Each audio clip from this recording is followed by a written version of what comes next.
আসেন একটু দেখেন ভালো করে ক্যামেরাম্যান দেখা যায় না ঠিক আছে ভালো আছেন না আল্লাহ রাখছে ভালো।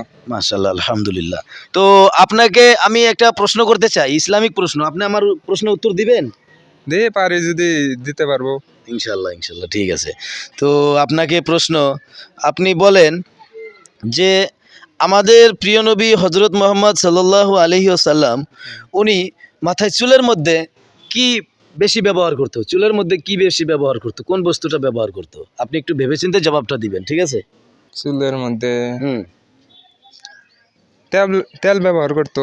তেল হুম। দেখেন একটু ভেবেচিন্তে বলেন এটা মিডিয়াতে যাবে না না বুঝছেন না তেলই হইতে পারে মানে। আপনি কি শিওর বহুদিন আগে মানে শুনছিলাম যে শিওর তেল তেল হইতো। তেল? হ্যাঁ। আচ্ছা আচ্ছা তো দর্শক বন্ধুরা জবাবটা সঠিক জবাবটা হয়েছে আপনার জবাব হয়েছে হ্যাঁ খুব ভালো লাগছে আলহামদুলিল্লাহ জবাবটা দিতে পারছে তো ঠিক আছে সবাই ভালো থাকবেন সুস্থ থাকবেন আল্লাহ হাফিজ